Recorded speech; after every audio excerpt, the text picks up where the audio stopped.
Oh boy. Oh man. All right, so you guys know normally on Friday I do a Q&A to get us to the weekend, and then we kind of hang out till Monday, and I drop a video on Monday. But what I saw, what I've heard, it's not often that I see a clip so dumb it literally breaks my brain. But that's what we have for you today. Now, Mike Tannenbaum was on this channel a few weeks ago, actually, saying stupid stuff about Baker Mayfield. Turns out that must have been a hit in Bristol. It must have did some good clicks. It must have did a good number, whatever it was, because, boy, Mike Tannenbaum is not just back out there with the goofy. He is out there doubling down on the goofy. This is Mike Tannenbaum's angle. This is how he's going to get on TV. This is what he has chosen to be his gimmick.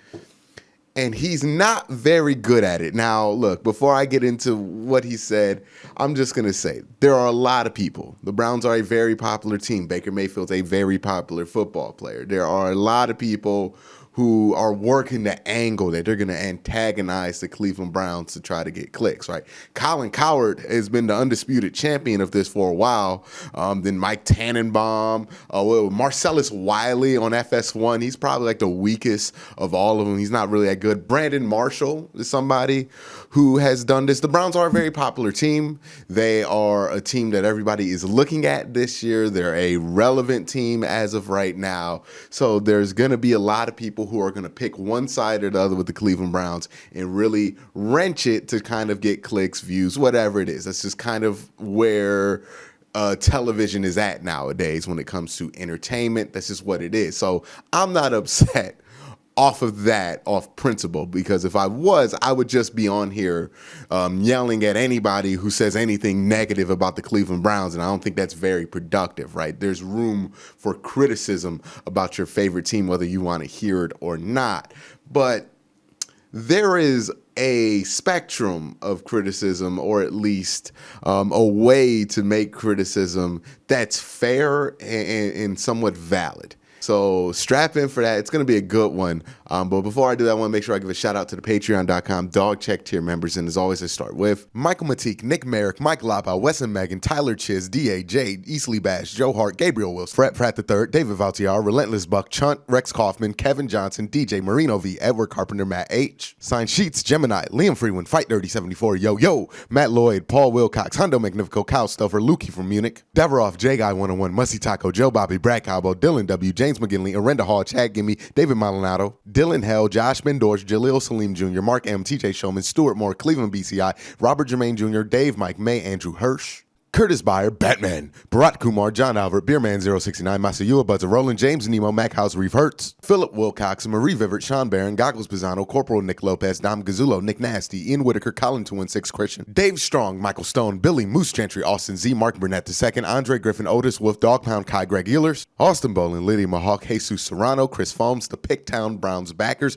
Max Neelakenko, Mark Khan, Max Al Dojo, and Water Bear Marketing. Again, guys, thank you so much. You make things like this possible. If you enjoy this kind of content, make sure you hit that like button. Make sure you hit that subscribe button. Make sure you ding that notification bell so you don't miss out on anything. Now let's check out what Mike Tannenbaum said on ESPN Get Up.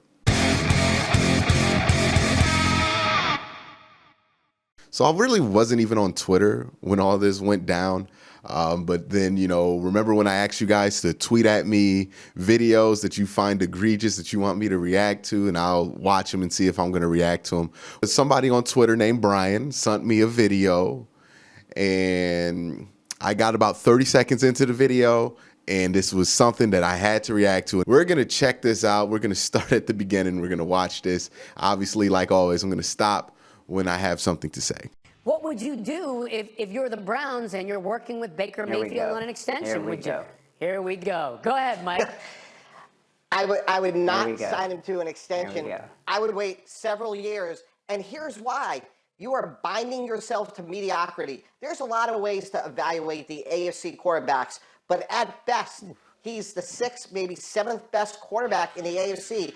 We could talk about Patrick Mahomes, Josh Allen, Ryan Tannehill, Justin Herbert.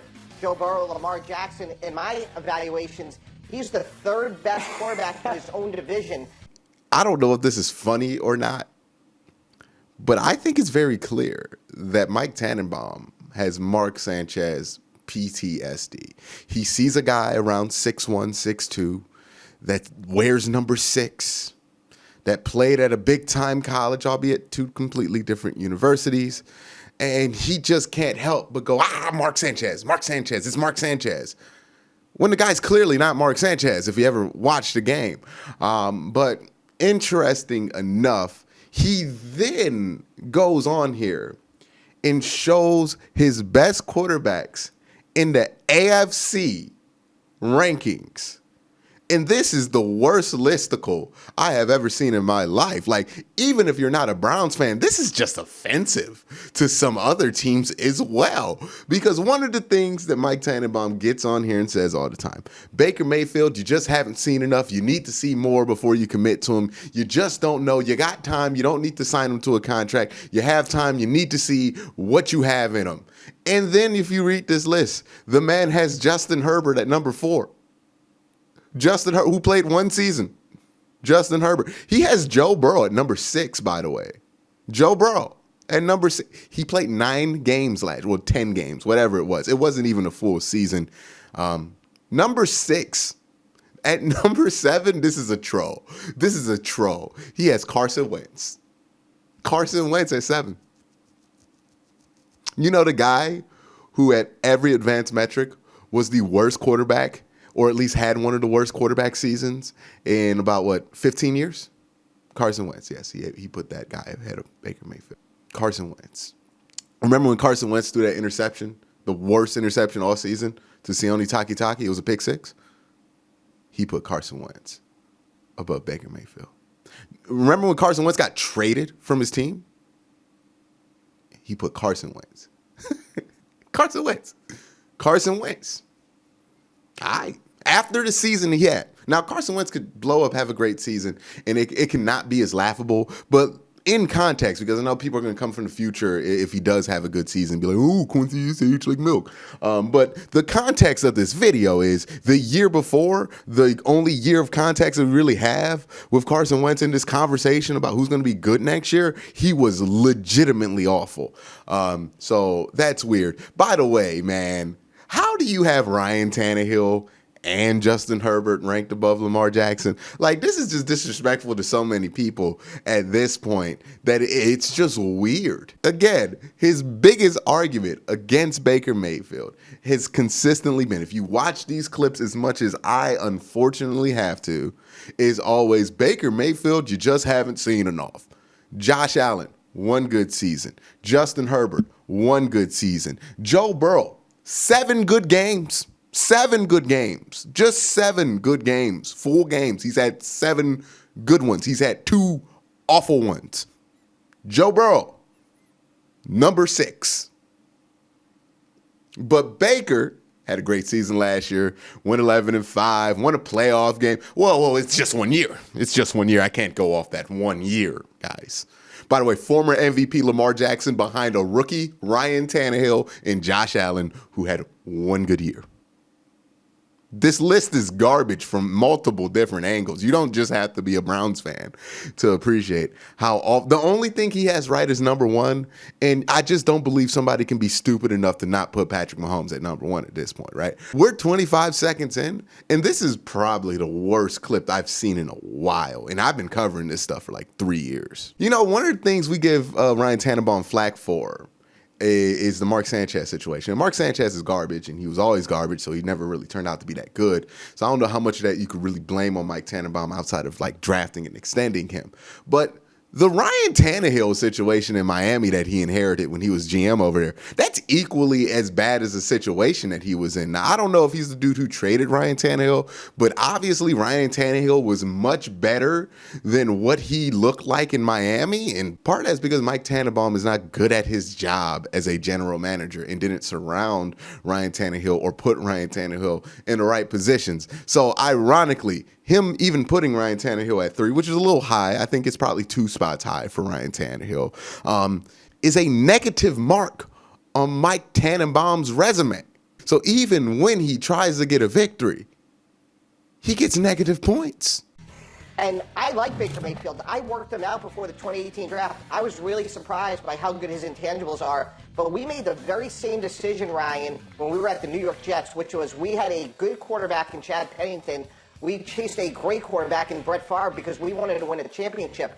If you're the Cleveland Browns, because of Baker Mayfield's physical limitations of him being short and slow, you can't win a championship, especially when you have the 7th or best quarterback in the AFC. Oh my God. By the way, I am so tired of the short and slow thing.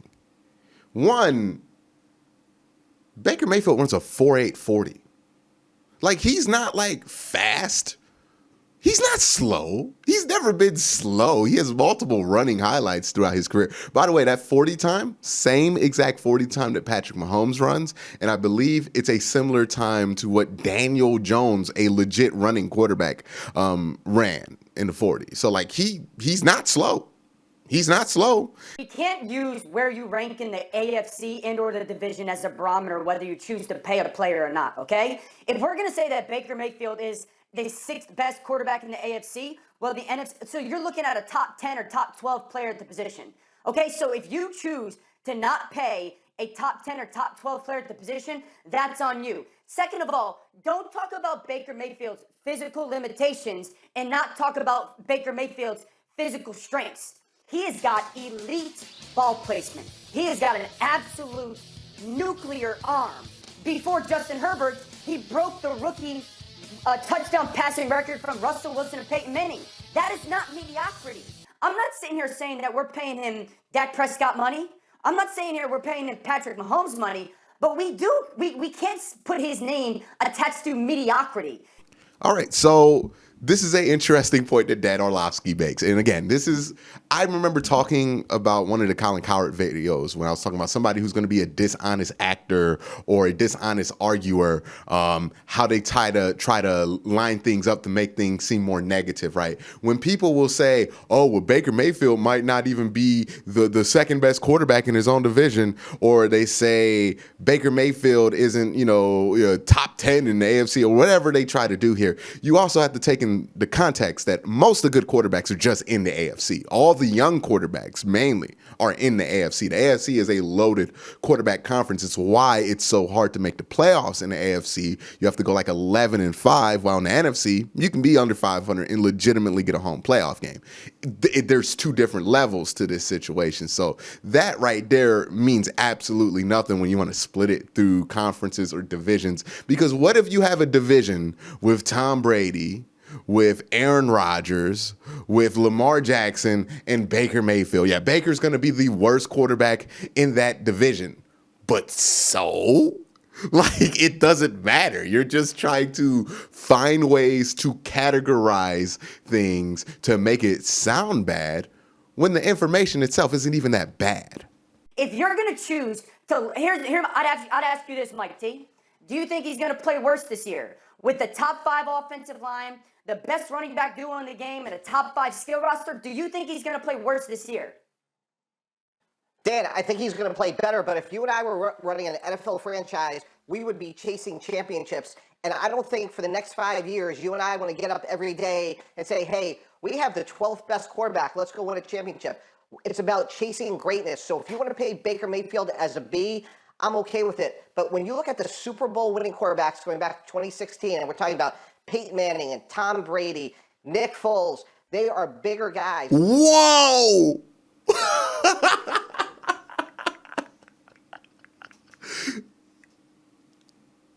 What point was he making? Is he making like the tall guy quarterback point? Like, is that the only point that he has in his head? So he goes from, we're not going to win a championship because our quarterback's only top 12 or top 10 or fringe top 10, to, Nick Foles, he won the Super Bowl because he was tall. When Nick Foles has never been a top 10 quarterback in his entire life. Peyton Manning, the year he won the Super Bowl, was not a top 10 quarterback. So, like, what point is he? Russell Wilson has won a Super Bowl. Like, Drew Brees has won a Super Bowl. Why are we back on height? Like, this is the draft combine in 2018 again. This is It's not a coincidence.